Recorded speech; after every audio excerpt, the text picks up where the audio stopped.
బాబాయ్ బాబాయ్ నేను కూడా వస్తాను బాబాయ్. వద్దు రవిశంకర్, అది కాదు బాబాయ్, ఆ యాదగిరి గారిని అస్సలు నమ్మటానికి వెళ్ళలేదు. ఇంకెవరు రారు, నేను ఒక్కనే వస్తాను. వద్దన్నాను కదా. వద్దు. ఆల్రెడీ నిన్ను గొడవలు దించి తప్పు చేశాను. ఇక తప్పులు చేయలేనురా, నా వల్ల కాదు. ఇది నా సమస్య, నన్నే తెలుసుకొని రాసేసి. బాబీ ఏడి? బాబీ సునీల్ అక్కడ బయటికి వెళ్ళారు. అరే, వెళ్లే ముందు బాబీ ముఖం చూద్దాం అనుకున్నానే ఒకసారి. మళ్ళీ చూస్తానో లేదు. It's okay, it's okay. ఎవరూ అవసరం లేదు. ఇది నా కూతురికి సంబంధించిన విషయం. నేను ఒక్కడినే వెళ్ళొస్తాను. ఎవరైనా ఫోన్ చేస్తే నేను తర్వాత మాట్లాడతానని చెప్పు. అలాగే బాబాయ్. ఆ కోటి గాడిని బయట రాకుండా చూడంతే.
రెండు చేతులతో నమస్కారం చేయాలి.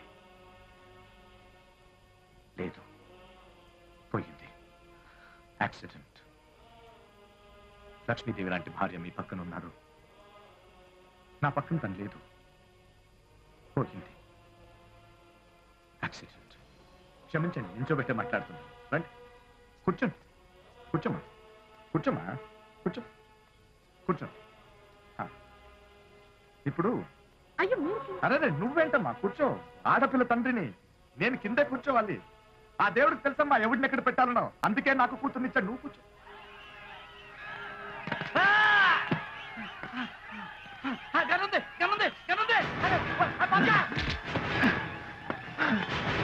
ఓడిపోయాను కేఆర్. ఏం జరిగిందో నాకు తెలుసు, నీకు తెలుసు. 20 ఏళ్ళ నుంచి నేను పంచిన ప్రేమ, నా డబ్బు, ఇది ఏది నా కూతురికి ఆనందాన్ని ఇవ్వలేదని చెప్పింది. నీ కొడుకు ఫస్ట్ టైం తన జీవితంలో నా కూతురు సంతోషంగా ఉందట. నీ కొడుకుతో నా కూతురు నీ కోటలుగా చేసుకోవా?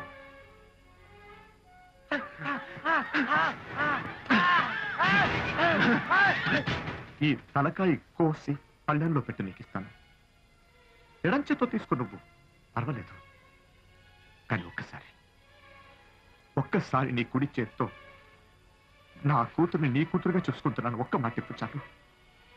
ఓడిపోయాను కేఆ, ఇంకేం వద్దున్నాను, ఒప్పేసుకుంటున్నాను. నువ్వు పైన ఒక మాట చెప్పు. లేరా?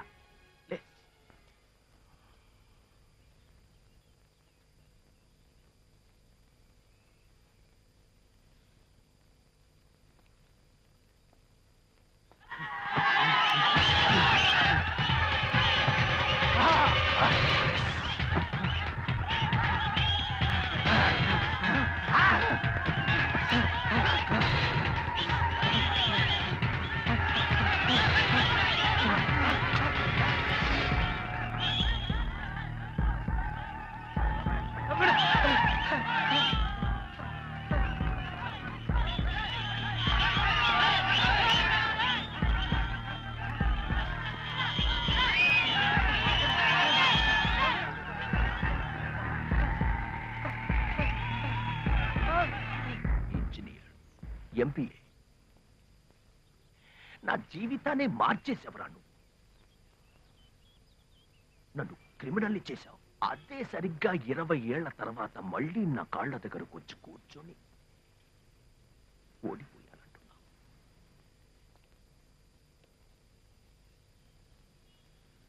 లేదు, శత్రువులుగా ఇద్దరు ఓడిపోయాం, తండ్రులుగా ఇద్దరం గెలిచాం. యాదగిరి బాబా,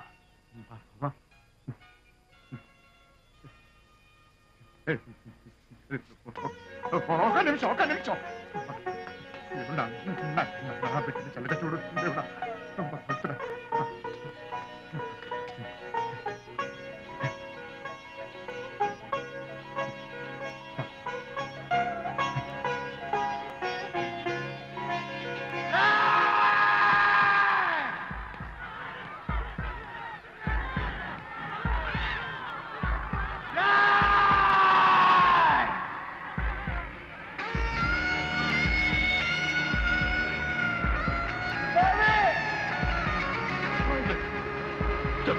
చంపేశాడు రా.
లే బాబీ. కోటిగాడిని కేఆర్ కొడుకు చంపేశాడా? అవును సార్, అప్పుడే న్యూస్ సిటీ అంతా పాకిపోయింది. గొడవలుగా ఉంది. ఎవరిని చంపుతాడో అర్థం కాకుండా ఉంది. మీరు పర్మిషన్ ఇస్తే అర్జెంట్ గా స్పెషల్ పోలీస్ పెట్టాలి అని గొడవ జరిగే చోటుకు దించి. ఏం పొద్దు, గొడవలు జరిగే చోటికి పోలీసుని పంపించొద్దు. ఎక్కడ గొడవలు జరగట్లేదో అక్కడికి నీ ఫోర్సుని పంపించు. మార్చింగ్ చేయించు, పేపర్లో ఫోటోలు వేయించు. మన ఎన్కౌంటర్ స్పెషలిస్ట్ ఇన్స్పెక్టర్ దయారామన్ రంగంలోకి దించు. మామూలు బట్టల్లో గూండాల్లో కలిసిపోయి ఆ కేఆర్ గాడిని వాడి గ్రూపుని, యాదగిరి గాడిని వాడి గ్రూపుని లేపే మంచిది. ఎందుకైనా మంచిది, యూనిఫామ్లో ఉన్న పోలీసులకి షూటెడ్ సైట్ ఆర్డర్స్ ఇచ్చేసి వాళ్ళల్లో వాళ్ళు కొట్టుకుని కొంతమంది చేస్తారు, పోలీసుల బుల్లెట్లకి ఇంకొంతమంది చేస్తారు. మన దయారామ గారి చేతుల్లో ముఖ్యమైన వాళ్ళందరూ లేచిపోతారు.